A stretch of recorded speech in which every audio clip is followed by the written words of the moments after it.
Coming up on OU Nightly, a severe thunderstorm watch has been issued for a large portion of our state, including campus.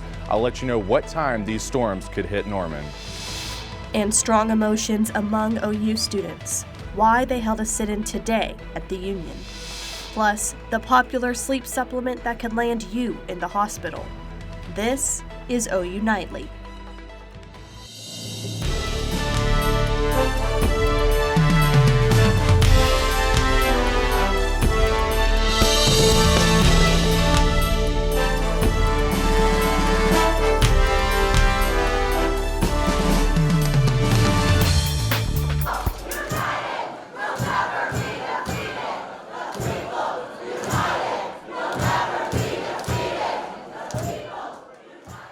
Tension was high today in the Union between Israel and Palestine supporters.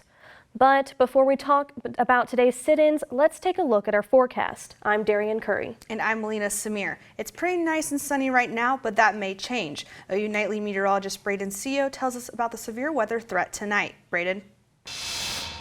Thanks, ladies. Yeah, we do have a severe threat across the state, and we did actually just have briefly a thunderstorm that reached severe limits here across northern Comanche County into southern Caddo County, but it has now weakened back below severe limits, and we do have a severe thunderstorm watch across a large portion of our state. But I want to take it over to Lauren Brand, who's outside, to give us more details on the hail threat that we could see tonight. Lauren? That's right, Braden. We could see up to golf ball sized hail tonight, which is considered to be severe. So this could cause damage to your cars. But taking a closer look at some of these hail comparisons, the quarter size is really going to be that threshold for severe. So again, golf ball sized hail is considered to be severe and can cause damage to your car. But looking at this car here behind me, which does have some hail damage to it, this is just a look at some of the things that hail can do to the hood of your car. It can also cause cracks in your windshield and those side windows. So you're going to want to make sure you caution on the safe side and put those cars in the garages. Braden, back to you. Thank you, Lauren. And coming up in the show, we'll time out these storms as well as let you know the exact severe threats you could be seeing, as well as who sees what. Back to you at the desk. Thanks, Braden. Students gathered at the Oklahoma Memorial Union today for a sit-in. OU Nightly reporter Sydney Price has more on the story. The Union Food Court was filled with students earlier this afternoon wanting to show support for their Palestinians trapped in Gaza.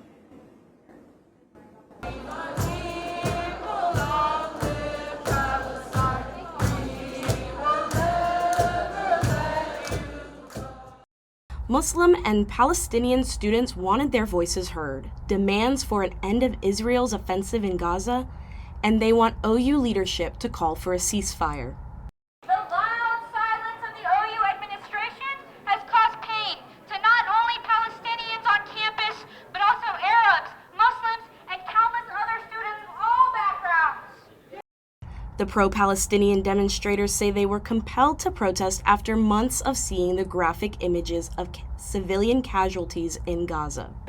I think we've seen this generation be a change for a lot of things, especially this, because we're seeing it on social media. We're seeing images of dead children and shredded bodies on our social media, and anyone with a piece of heart and mind would understand that this is wrong and this is not a war, it is a genocide.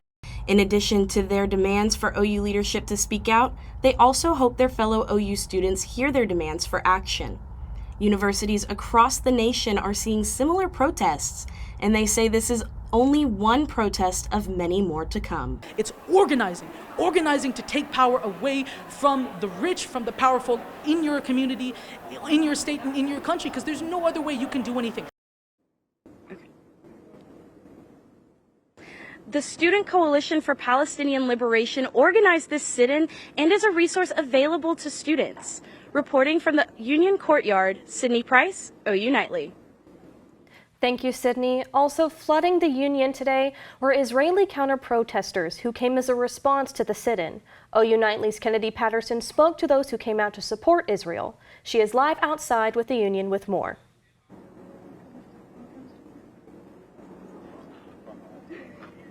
Yeah, that's right.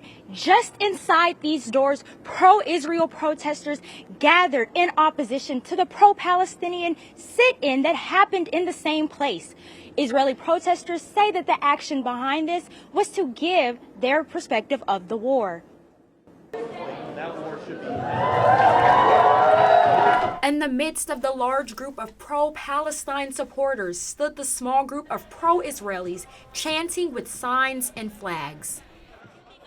People like to say you have no one on your side, the whole world is against you, no one believes in your cause, and that isn't true. So that's why we're here, and that's why it's so important to be here today. In response to the Palestinian sit-in, an email was sent to all OU students with plans of a counter-protest. Along with the passion that fueled the decision, supporters say that fear accompanied it, leading them to ask OUPD to be present.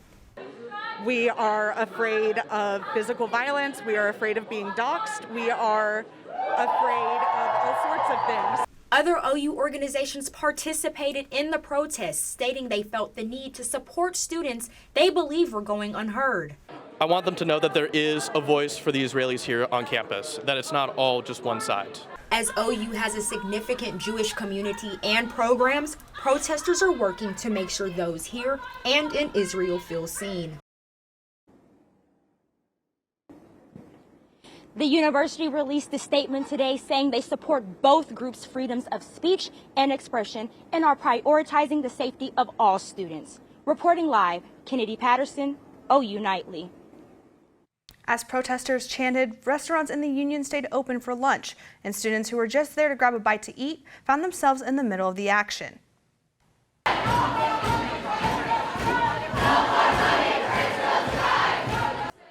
Students say they didn't mind being greeted with powerful chants and singing. Some say it was intriguing and enlightening. I think it's interesting that they're doing it in the Union. Obviously, you're going to get a lot of attention.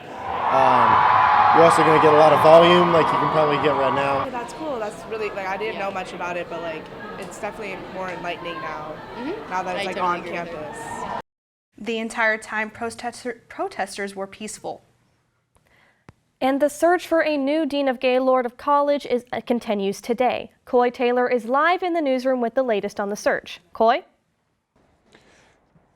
Darian, the second of 5 candidates for Dean of Gaylord College was in Norman today. Dr. David Perlmutter fielded questions from students and staff during a public forum. Perlmutter spent the last 10 years as the Dean of Texas Tech's College of Media and Communication. OU Nightly has learned he's also a candidate for a dean position at the University of Arkansas. We asked why he's looking to leave Tech. Here's what he had to say. I want to be in a position, especially at a flagship university, where I serve a broader mission and a broader constituency. In our industry, there really are few choices internally if you want to do that. They're more externally. 3 other candidates for dean will visit Gaylord College by the end of the month. From the newsroom, Coy Taylor, OU Nightly. Thanks, Coy. President Biden's plans to discuss and developments in Gaza in tonight's State of the Union address. OU Nightly's Rachel Mosshammer has that and the rest of today's national and international headlines from the News Center. President Biden is set to announce a temporary pier on the Gaza coast in tonight's State of the Union address. The pier is being built in hopes of increasing flow of humanitarian aid for Gaza due to supplies becoming nearly impossible to deliver for aid groups.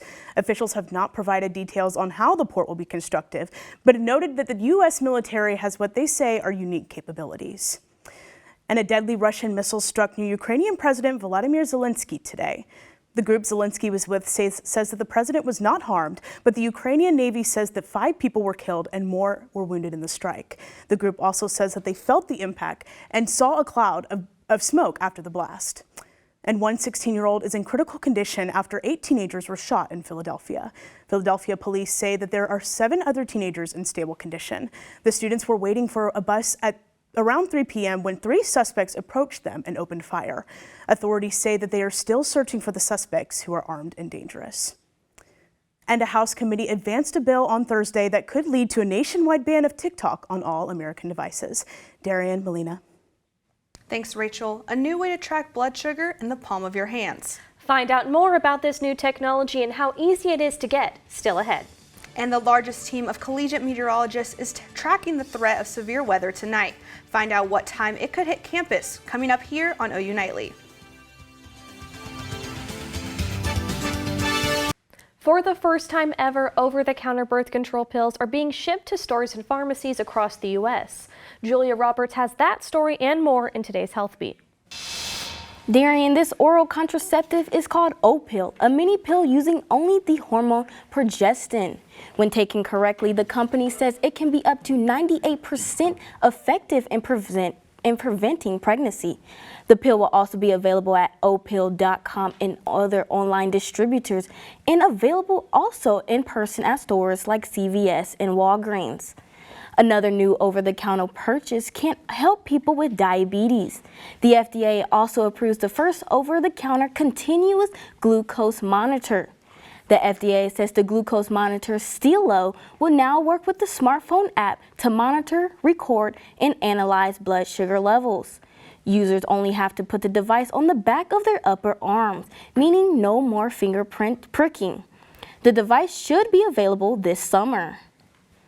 And a health alert tonight for anyone using melatonin to get more sleep.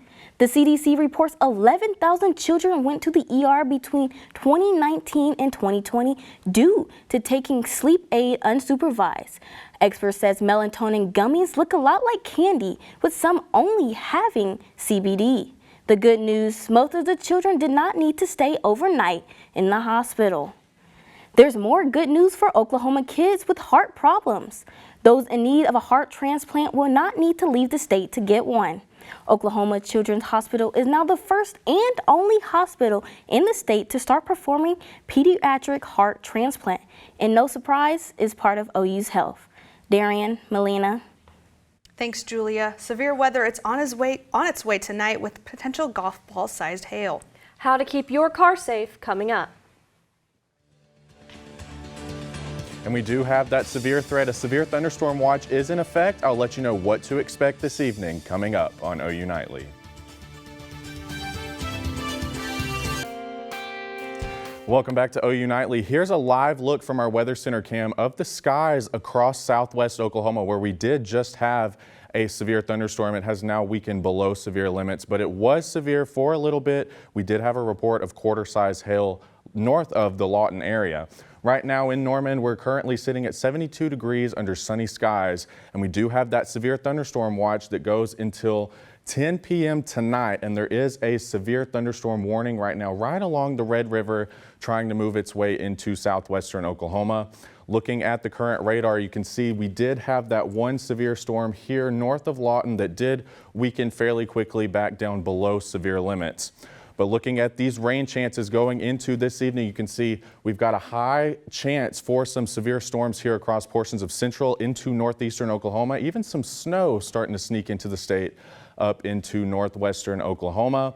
Our current temperatures across the state there is a fairly nice spread of temperatures across the state. You can see we've got some mid 70s here in central Oklahoma, some 50s creeping into northwestern Oklahoma. Taking that wider view across the southern plains, you can see we've got 60 degrees in Dallas. That's some of that rain cooled air, some 70s into our state, and then some 40s even up into Kansas City. Looking at that severe weather outlook this evening into tonight, you can see we've got a slight risk here across a large portion of Oklahoma into northeastern Oklahoma and even extending up into portions of Missouri. So let's get over to Rachel Mosshammer, who's at the Weather Center, to give us an update on these severe storms. Rachel? Yeah, that's right, Braden. Like you said, that storm that we were tracking in Lawton, it has been allowed to expire with that severe thunderstorm warning. Now, since this is in a severe thunderstorm watch, it could ramp back up again because it does have hail that is at a pea size. So again, now would be a great time to move those cars into the garage, as we do have other storms that are back behind it. But we'll be tracking it here, the largest collegiate meteorologist team. But back to you, Braden. Thank you, Rachel. And let's look at that future cast going into the evening. You can see we do have several storms that try to move their way into the Norman area by 11 p.m. tonight, a few of which could be quite severe. And we do have that chance for the changeover to snow across portions of northwestern Oklahoma. And you can see as we go into the future, those temperatures do drop. And the severe threats that we're talking about are a low chance for tornado and flooding, but a medium chance of wind and hail. And looking at that 7-day forecast, you can see we've got some strong storms still expected earlier in the day tomorrow. Temperatures really start to drop as we head into the weekend before we do start to warm up as we head back into next week, eventually with another chance of rain by next Thursday. And I also do want to talk about the parking garage situation with the hail threat coming into Norman. We do want you to make sure that you're leaving enough space for other cars to be able to get into the garages, and be sure you're parking in designated spots to avoid being ticketed or even the potential of being towed. So be sure to be courteous and make sure to follow the rules. Over to you at the desk. Thanks, Braden. The Queens of the Diamond bounce back at home, and tomorrow they begin their Big 12 farewell tour. OU Nightly's Emily LeBeth has more in sports. And the bar is set high for both OU gymnastics squads as a couple athletes stick more honors to their resumes. I'll have who won what award and a look at a future Sooner coming up next in sports. Hi, I'm Emily LeBeth, and it's time for sports. OU softball may have snapped their 71-game win streak, but the Sooners have proved they are no stranger to a comeback. OU outscored their opponents 56-0 in the last 5 games following a loss. OU's chance to make some new history began last night against Texas A&M Commerce. Ella Parker started off strong, ripping a 3-run shot to right field, and Cassie Pickering had a night as well with 2 RBI doubles. The pitching was lights out for OU. They had a combined shutout in the circle, and the Sooners run-ruled the Lions 9-0. Chris Farley famously said in the movie Tommy Boy, "A lot of people go to college for 7 years." Brent Venables announced on Wednesday that Justin Harrington will join this group after the NCAA gave him a medical red shirt. And Venables thinks the defensive back plays an important role on OU's squad. Justin is, again, highly invested guy. He's talented, can do a lot of different things. So you're always looking for big, long, fast, aggressive, physical guys, and he's those things. And but he understands what commitment is and how we do what we do, so he'll bring a... And OU Gymnastics better clear out their trophy case. On the women's side, Reagan Smith was named Big 12 Co-Gymnast of the Week, following her 4th consecutive perfect 10 on beam. Now for the men, Nico Hamilton was named CGA National Co-Rookie of the Week for his career-high 14.8 on floor exercise. Now crossing over to some Thunder basketball, OKC traveled to Portland for a Western Conference showdown. Shai Gilgeous-Alexander and Jalen Williams both scored over 30 points. And Portland really put the trail in Trailblazers as the Thunder were in the lead the entire game. OKC takes home the win, 128-120. And the LNC hosted the 5A boys basketball state playoffs today. Carl Albert took on Holland Hall in the quarterfinals.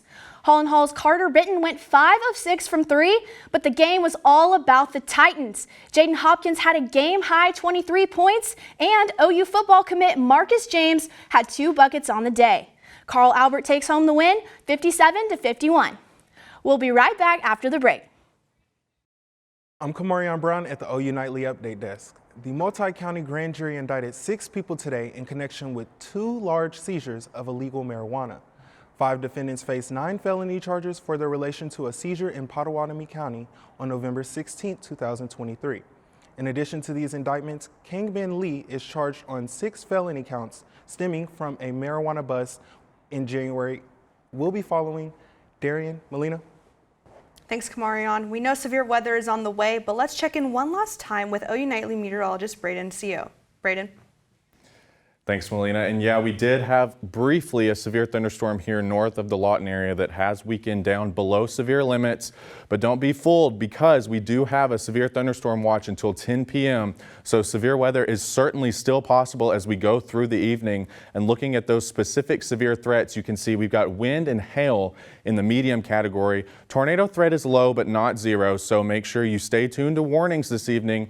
Make sure you keep your car safe from any hail damage that could occur.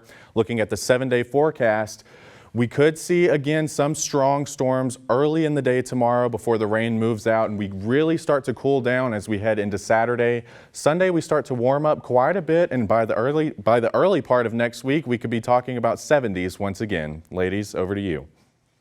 Thanks, Braden, and thank you for watching OU Nightly. I'm Melina Samir. And I'm Darian Curry. Be sure to watch OU Nightly live weekdays at 4:30. Good night.